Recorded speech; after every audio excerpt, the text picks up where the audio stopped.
Friends দেখো এইদিকে আমরা দুজনে চলে যাচ্ছি মেলাতে, দুজনে মেলাতে ঘুরবো, তার জন্য দেখো মেলায় চলে গেছি। মেলার ভেতরে গিয়ে কি কি করছি না করছি সেগুলো আর কি তোমাদের সাথে শেয়ার করবো, কি কি কিনছি সেগুলো আর কি তোমাদের সাথে শেয়ার করবো। তো তোমরা ভিডিওটা কন্টিনিউ দেখতে থাকো, তাহলে বুঝতে পারবে। তো হ্যালো ফ্রেন্ডস, তোমরা সবাই কেমন আছো? আশা করি তোমরা সবাই ভালো আছো আর আমিও ভালো আছি। আমি সোমা আবারও চলে এসেছি তোমাদের সামনে নতুন একটা ভিডিও নিয়ে। তো তোমরা আমার ভিডিওটা কন্টিনিউ দেখতে থাকো। আর এইদিকে দেখো আমরা দুজনে বসে গেছি যেহেতু ভ্যানে, আর এটা হচ্ছে গোবরডাঙ্গা মশলা মেলা। গোবরডাঙ্গা মশলা মেলায় যারা যেতে চাও অবশ্যই যেতে পারো, কোনো অসুবিধা নেই। স্টেশন থেকে নেমে বটতলায় যাবে, বটতলা থেকে ভ্যান ধরলে তুমি ভ্যানওয়ালারাই তোমাকে বলবে যে মেলা মেলা মেলা এরকম করে চিল্লাতেই থাকবে। তো তুমি ওখানে গিয়ে ভ্যান ধরে নিতে পারো বা কিংবা টোটো, যে কোনো কিছু ধরলেই তুমি চলে আসতে পারবে মেলাতে। আর ভালো একটু দূর আছে, এটা একেবারে কম দূর না। তো ওখান থেকে আমরা চলে এসেছিলাম মেলাতে, আর মেলাতে এসে প্রথমে চলে এসেছিলাম মশলা মেলা। যেহেতু এটা গোবরডাঙ্গায় মশলা মেলা, তার জন্য যে মশলা মেলার ভিতরে ঢুকে গেছি। তো এখানটা কিন্তু পয়লা বৈশাখের দিন প্রচুর পরিমাণে ভিড় হয়, আর আমি কিন্তু পয়লা বৈশাখের দিন যাইনি, আমি পয়লা বৈশাখের কতদিন পরে এখানে গেছি। তো এখানে একটু দেখো একটু ফাঁকা ফাঁকা আছে, তো পরে কতটা ভিড় হয় সেটাই তোমাদেরকে দেখাবো। আর এখানে দেখো এই যে কুলপির দোকান বসেছে, আর এইদিকে দেখো যে দোকানদারি করতে চলে গেছে। দোকানদারের যা যা লাগবে সেটাই নিজের কতটুকু কি লাগবে না লাগবে সেগুলো নিজে নিজে তুলে নিজে মেপে নিয়ে নিচ্ছে। আর এইদিকে এই ভাইটা বারবার করে তাকাচ্ছিল একটু করে, যে কি করছি কি না করছি সেটাই আর কি দেখছিল। তো আমার একটু লজ্জা করছিল, কিন্তু কি আর করা যাবে, এটাই তো আমাদের কাজ, লজ্জা করলে তো চলবে না। আর এইদিকে কি কি নিচ্ছে সেগুলো তোমাদের সাথে পরে শেয়ার করছি। আর এটা কে হয় তোমরা সেটাও জানতে গেলে আমার ভিডিওটা কন্টিনিউ তোমাদের দেখতে হবে। তো কন্টিনিউ তোমরা আমার ভিডিওটা দেখতে থাকো। আর এইদিকে দেখো কতটা পরিমাণে আস্তে আস্তে করে ভিড় হয়ে যাচ্ছে। আর আমরা যখন এসেছিলাম অতটা পরিমাণে কিন্তু ভিড় ছিল না, ফাঁকাই ছিল। আর হয়েছিল কি আমরা আরো আগে চলে আসতে পারতাম, কিন্তু আমাদের 1 ঘন্টা আমাকে বসিয়ে রেখেছে। 1 ঘন্টা আমি স্টেশনের উপরে এসে বসেছিলাম, যেহেতু আসছিল না বাড়িতে কি কাজ করছিল, কাজ বাজ করে তারপরে কাজের জন্য একটু দেরি হয়ে গেছে। তো আমি 1 ঘন্টা ধরে স্টেশনের উপরে বসেছিলাম। লাস্টে কি করব, কিছুই ভালো লাগছিল না, বসতে বসতে বোর হয়ে যাচ্ছিলাম। ফোনটা দেখতে দেখতে ভিডিও করে নিচ্ছিলাম, তো সেটাই তোমাদের সাথে শেয়ার করব। সেটা তোমাদের সাথে শেয়ার করেছি, একটা ভিডিও করেছিলাম জাস্ট। আর স্টেশনের উপর আমি আর ভিডিও করতে পারিনি, যেহেতু আমার একটু লজ্জা করছিল। আর তোমরা যারা এখান থেকে জিনিসপত্র নিতে চাও, আর এখানে কিন্তু পাইকারি দামে বিক্রি হয়। এটা পয়লা বৈশাখের দিন, আমি আবারও বলছি, এটা প্রচুর পরিমাণে ভিড় হয়। পয়লা বৈশাখের দিন প্রচুর পরিমাণে লোক আসে। তো এখানে তোমরা সব যাবতীয় জিনিস তোমরা এখানে পেয়ে যাবে। যারা জানো তো জানো, আর যারা না জানো তারা আমার ভিডিওটা দেখো, তাহলে তোমরা সবকিছু বুঝতে পারবে। আর তারপর ওখানে, আর এটা হয় মশলা মেলাটা। দেখো তোমাদেরকে বলি, রাস্তার এ সাইডে মশলা মেলা, রাস্তার ও সাইডে মেলা বসে, দুই সাইডে। কিন্তু কেউ আবার এটা ভেবো না যে একই জায়গায় দুটো হচ্ছে, না, দুই জায়গায় মেন রাস্তা পার হতে হয়। এই পাশে মেলা আর ও পাশে তোমার মশলা মেলা। তো তারপরে দেখো দুজনে আস্তে আস্তে চলে আসলাম ঘুরতে মেলার ভিতরে এসে এখানে ঘুরতে দেখছি কোথায় কি আছে। এখান থেকে কিছু জিনিসপত্র কেনাকাটা করব, সেগুলোই দেখছি। তো এত পরিমাণে গরম পড়েছিল ফ্রেন্ডস, দেখো আমার অবস্থাটা কি হয়েছে গরমে। তো এখানে চলে এসেছিলাম ঠান্ডার কাছে, কারণ গরম পড়েছে আর ঠান্ডা খাবো না।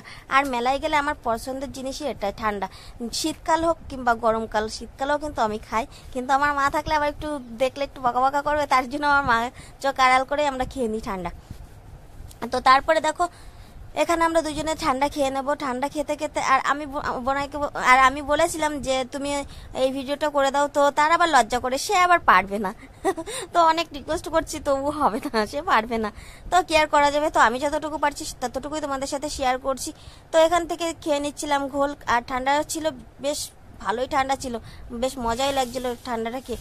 তারপর ঠান্ডাটা খেয়ে একটু শান্তি পেয়েছিলাম। তো এখান থেকে দেখো আবার চলে গেছিলাম ফুচকার দোকানে। তো যেহেতু ফুচকা খাবো না, তার জন্য আবার চলে যাচ্ছে যে এদিকে ঘুগনির দোকানে।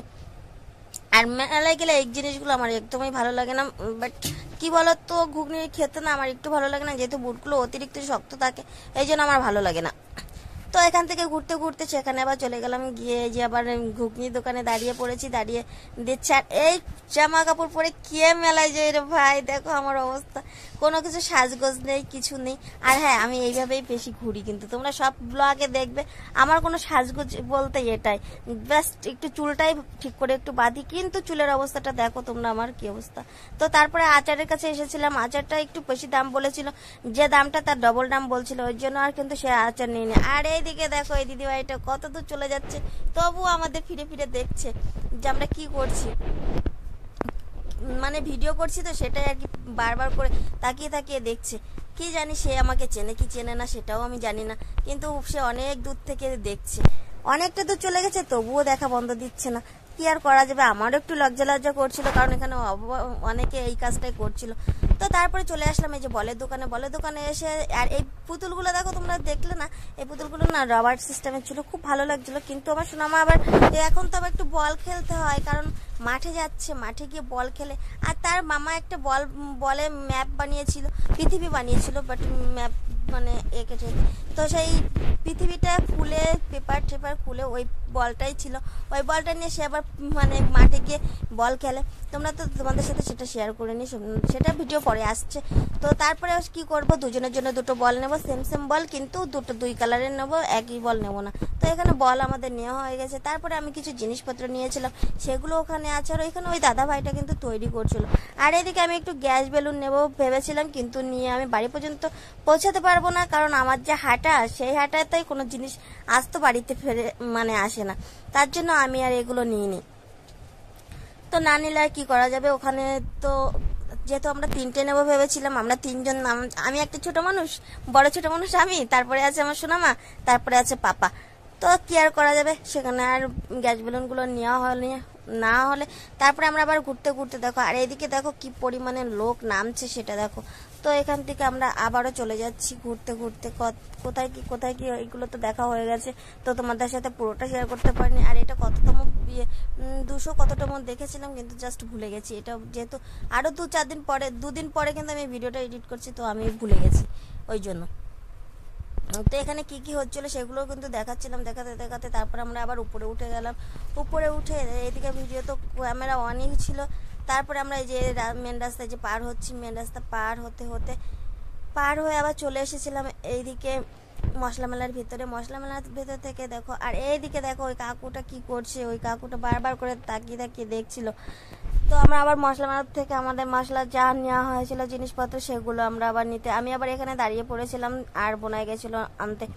তো আমি আবার এখান থেকে দেখো এখানে, আর এই পাশটাতেই অনুষ্ঠান হচ্ছে, অনুষ্ঠান দেখতে দেখতে আবার চলে এসেছিলাম। আর এখানে আমি ধান্দা করছিলাম কি, যে ঠান্ডা আবার একটা খেতে হবে, সেই ধান্দাটাই করছিলাম। আর ওই দেখো এখানে দেখো কুলপি আছে, বরফ পানি আছে, বা ঠান্ডা জল তোমরা যেটা আর কি বলো। তো ওখানে আমরা কুলপি খেতে গেতে আমি বলছিলাম কি এইটুকু একটু ভিডিও করে দাও, যে এখানে তো আর কেউ নেই, ফাঁকা জায়গায় দাঁড়িয়েছে। তো এখান থেকে এই যে এইটুকু, আর এটা এসেছিল জি বাংলা থেকে। তো ফ্রেন্ডস তোমাদেরকে তো আগে বলিনি ওটা কি হয়, ওটা আমার সেজ বোনের বর, তোমরা তো অনেকে জানো অনেকে জানো না। তো বোনাইকে আমি জিজ্ঞাসা করছিলাম এটা তো রাজবাড়িতে মেলা হয়, তো রাজবাড়িটা কোথায়, বলছিল ওই কর্নারে আছে। তো ফ্রেন্ডস আমার এই ভিডিওটা এই পর্যন্ত। যদি তোমাদের ভালো লেগে থাকে প্লিজ লাইক কমেন্ট শেয়ার এবং সাবস্ক্রাইব করে দিও। আর তোমরা যারা মেলায় আসতে চাও, এই মেলাটা 1 মাস হয়, তো সবাই মেলায় চলে এসো। তা সবাই সুস্থ থাকো, ভালো থাকো, আবারও দেখা হবে নতুন কোনো ভিডিওর সাথে। আর আমার ইউটিউব পেজটাকে একটু সাবস্ক্রাইব করে দিও। সবাইকে টাটা, সবাই ভালো থাকো, সুস্থ থাকো, বাই।